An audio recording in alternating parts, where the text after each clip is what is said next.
and the Rabbi. Still Purim, so we're going to still talk about Purim a little bit.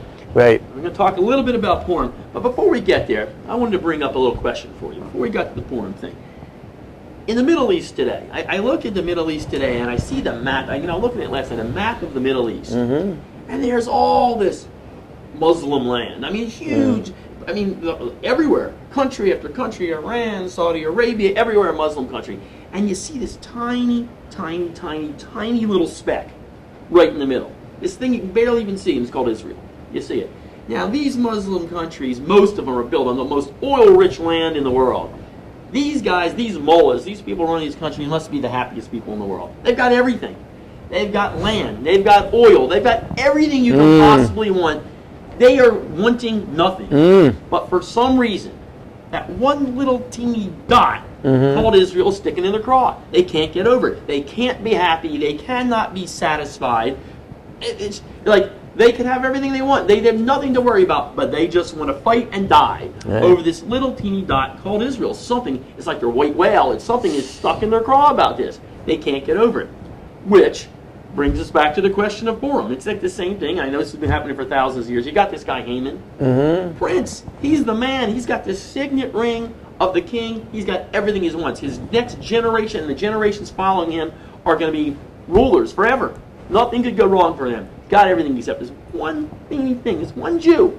Right. One guy won't bow down. But the truth is, it's not even the Jews. It's that one guy. One guy. And he just puts up everything. Yeah. Throws it all, rolls the dice, throws everything against the wind, loses it all because this one little guy. Totally lost. Yep. It's like, I don't get it. What causes a man or a nation of people to you have it all, but one little thing that is meaningless. It doesn't change your life. One little meaningless thing you can't handle. Well, so far I see one thing. You don't fly Qatar Airlines. No. No, I know you don't, because when you open up the world map, right, Israel isn't on there. No. Right, as it really isn't on any of the Arab countries. And as a matter of fact, from what I understand, it's not even on the map of some airlines that do fly there, except on the planes that fly to the Arab countries. It's not on there. Absolutely. Yeah. So, but that's a good question. I but you got it all. Right. What's going on in the world? Ahab wanted that one whale. He had everything else in the world. But what's going on, especially with these Arab people? What's going on? So it's a beautiful question. It's an old question, and it's very, very fundamental to everything that we are. And to tell you how fundamental it is, there's a great question in the Talmud. The Talmud says, where do you find Haman in the Torah? That's the Talmud's question. Now, of course, Haman lived 100 to 1,500 years after the Torah was written. Right. So what do you mean, where do you find Haman in the Torah? So the Talmud says, I'll tell you where you find it. Oh, I have a guess, just by the picture behind us. I'm getting a little, I think you gave it away over here. Yeah. So if you go back to that story. That one right there. Okay. We all know the deal. They're in the garden. They can eat from anything except one tree. And lo and behold, wouldn't you know it, that snake gets Eve to eat from that one tree, the only one you're not supposed to eat. Eve eats, Adam eats. Now they are hovering around like wearing fig leaves. And God says, Adam, where are you? And Adam says, well, I was embarrassed because I'm naked. And God says, who told you about naked? What's naked? First of all, no one, did you ever meet a dog? Would a dog be able to say, I'm naked? No, you're just the way you are. You have to know about clothes in order to be naked. Where would you know about clothing? So God said, ha'etz, was it from that tree that I told you not to eat from? Did you eat from that tree? Now the word is ha-min, the from, or was it from that tree that you ate? Now if you take that word ha-min, which is was it from, and you look at the three letters, it's hey, and a mem, and a nun. Wow. You could read those letters with different vowels, and it would be Haman. Right. Wow. So the Talmud says, there you see, that's the first appearance of Haman. Now, that sounds kind of cute. It sounds almost like a game. The first time you see the same three letters, does that really mean anything? The answer is, yeah, it means a lot. It means a lot. By the Talmud telling us that, it says, you really want to understand Haman? Go back to that episode, and you'll understand Haman. What part of that episode, particularly? It's the part where God says to Adam, did you eat from the tree? God asking Adam that question, did you eat from that tree? Is the same as Haman. How's that work? Wow, okay. Not just the whole story. It's that specific part. Adam, when God says to Adam, did you eat from that tree, the one that I told you not to eat from? The one that, by the way, I said you can eat from anything you want, every single tree in the garden, and I presume that things were pretty lush in the garden. And Adam probably could have spent a whole lifetime eating from everything else in the garden except for that one tree, and he probably would have been doing just fine. But he wanted that one tree. So God says, that's Haman. Wow. And, okay. Okay, so now what's Haman? What do we know about Haman? Like you just said. He's got it all, right? But he's got to have Mordechai bow down to him. Right. That's what he has to have. As a matter of fact, he is so hung up. He is totally obsessed. He is like got Mordechai on the brain, and he can't get anywhere else. After he's invited to the queen's party, right? Just him and the king, and this is after he's already been promoted to be the number 2 man in the whole country. He walks out of the party and he sees Mordecai sitting there, and Mordecai doesn't bow. Wow. He is enraged. He goes home. He gathers together his whole family and all of his supporters, and he says to them, and he proceeds to tell them how wealthy he is and how many children he has, which you can imagine the whole family is like, oh wow, really? We've never heard this one before. A nightly thing. Yeah, why don't you share that with us again? Okay, now he shares it with them again, and then he says, and you know what? It's all not worth it to me. Wow. It's all not worth it because this guy doesn't get up and bow down to me. How could that be? That's an amazing thought. How can that be, though? How could that be? You know, like the guy's got everything in the world, and then someone parked in his exclusive parking spot, right? And he goes berserk. I'm going to sue this guy. I'll hound him to the. I'm going to hound him to the end of the world. He can't park in my spot. Done that. Yes, horrible. Is that right? What's going on? Yep. What is really the psychology? What's really going on? Yeah, there is. This is tough. I mean, it's obviously as the oldest problem in the world, so obviously it's a big one. Yeah. So what is it? Why is that? Why is that you've seen so many people like are taking that? Certainly, Haman is a classic story. He is taken down entirely. He is taken down by that one hang-up. If he didn't have that one hang-up, he probably could have gotten everything he wanted. He might have even been able to kill Mordecai if he wasn't obsessed with killing Mordecai. Probably is true.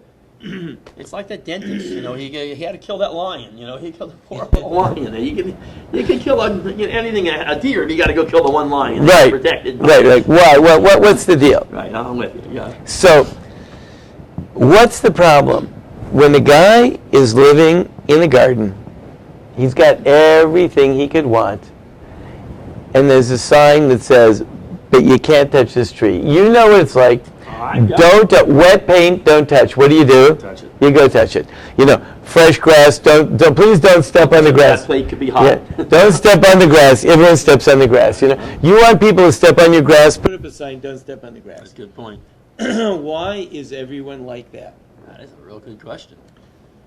You see, fundamentally, when someone says you can't do something, that says that they're the boss, and you are limited. You are restricted. You are finite. They're telling you what to do.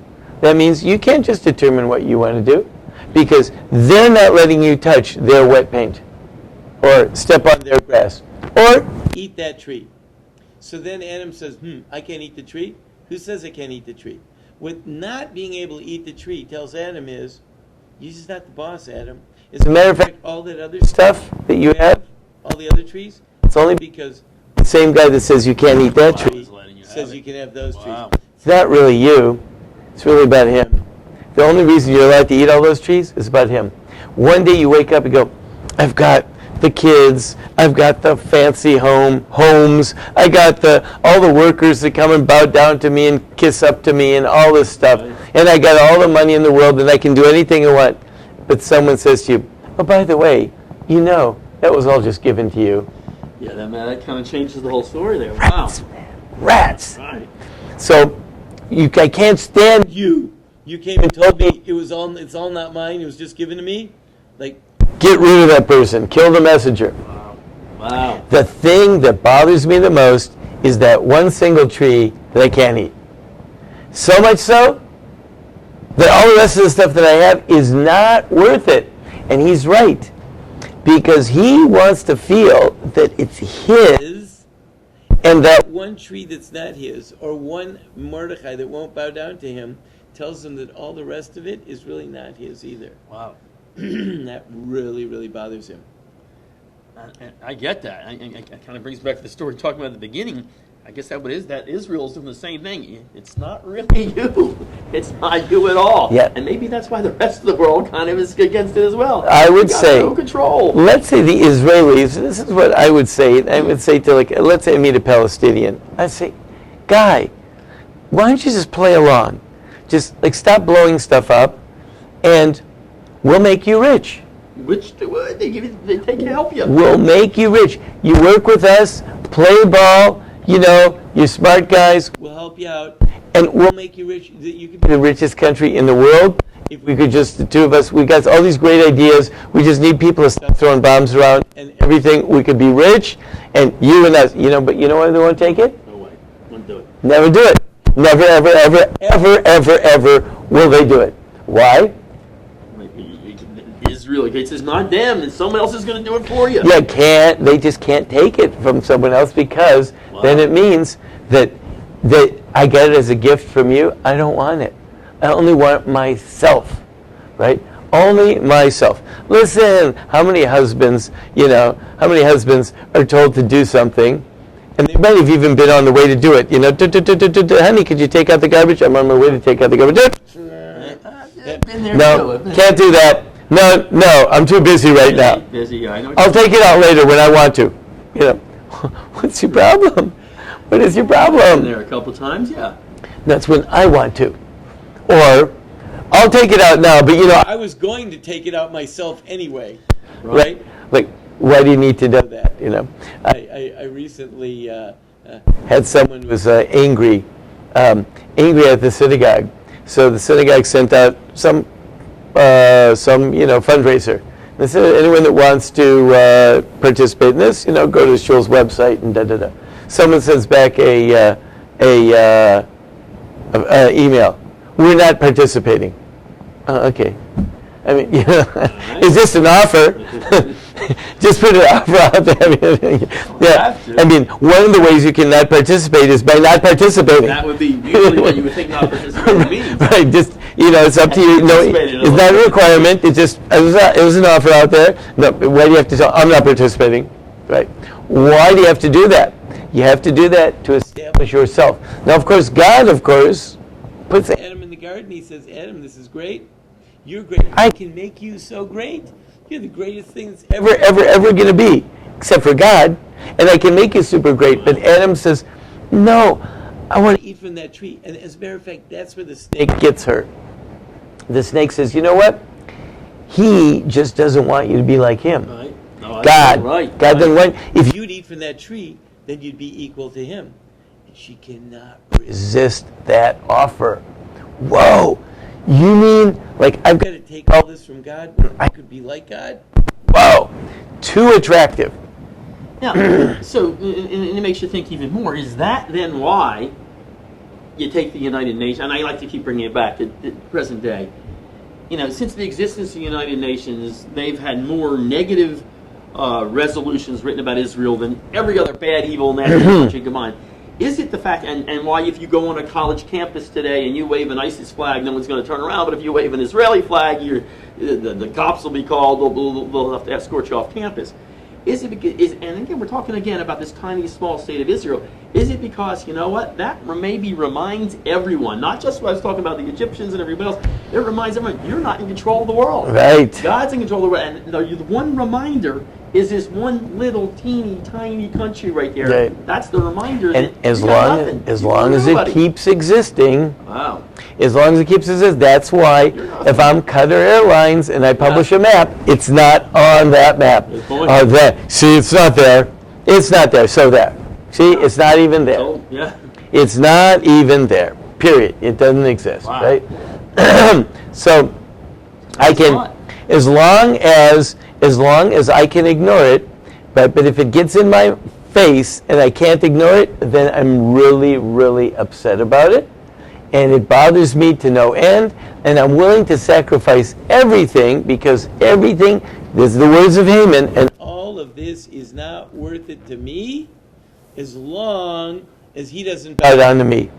Wow. And that's what it is. And you see His that? wealth, his sons, his everything. So that's a problem. Now, the beauty is actually that in this story, Esther is the perfect counterbalance to Haman, and she's really an antidote, because she is willing to put everything on the line, even though she gains nothing from it. She's willing to give up everything. Everything she's willing to give up for the greater good, for the cause, and she's going to get nothing from it. And the truth is, She really did get nothing from it, because, the story ends, everyone's happy and dancing, except Esther. It's Esther. Right. Esther's still left in the palace. She never was able to cash in on the celebration. Right. She totally self-sacrificing. So she is the real antidote. Not only does she say, I need to have it all, she says, I'm willing to get nothing. If that's it. It's not just a trade-off. Okay, I won't eat from this tree, but I get all the other trees. She gets She none gets of them. nothing. Wow. she gets none of them, and she's willing to do it. That's a real antidote. That's a real anti-Haman. So when God says, where's Haman found in the Torah? It's all the way back to that tree. Wow. So Right I mean, there. and I guess one of the problems maybe with the rest of the world is they don't read this story, because if they read this story, it seems to turn out the same way every single time. I mean, it's these things tend to repeat themselves. I mean, because it doesn't always work. It didn't work out well for obviously mankind when we ate from the tree. That didn't work out too well. We toil and we're working in the fields and things like that, and then it didn't work out too well for Haman either. Right. I think that, as you were saying about Israel, the state of Israel, for years and years and years, the Jewish people were wandering around the world, and sometimes they became prominent, and then they usually got kicked down when they became too prominent, because people didn't like that. And then they get kicked down, then they'd move on to the next country and maybe become prominent again, and then get kicked down, But the establishment of the state of Israel has been sort of an international act of prominence or preeminence of Jews, and it really brings out. That's rankling some folks. Yeah.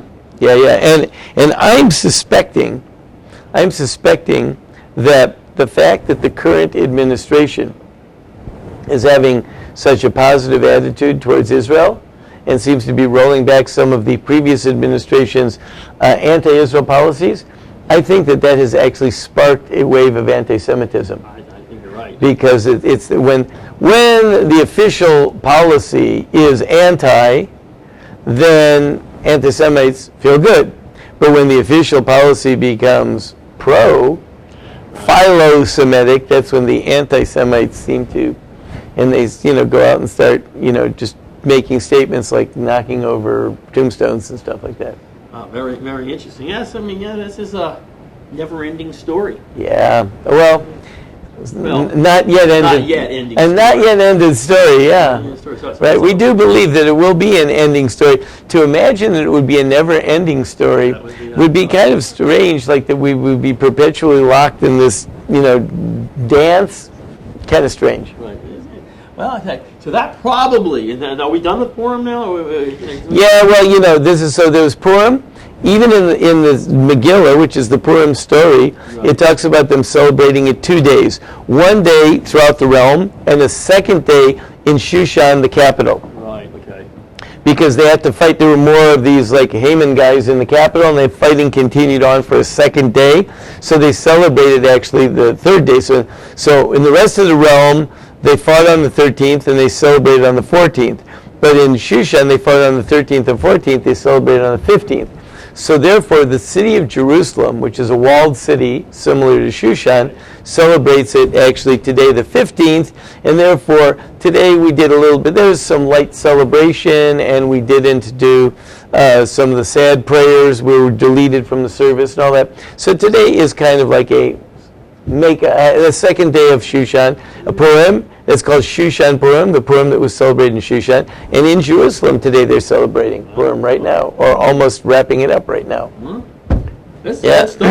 Yeah. It's a good story, and I think maybe all as people should learn a little bit of that as well. Listen, I don't want to say be satisfied with your lot. That's not the exact thing. But, sometimes you can't always get what you want, but if you try sometime, you just might find. Yeah. Get what you need. Yeah. Quote me on that. What do you need? Oh, that's a good question, yeah. That's a good point.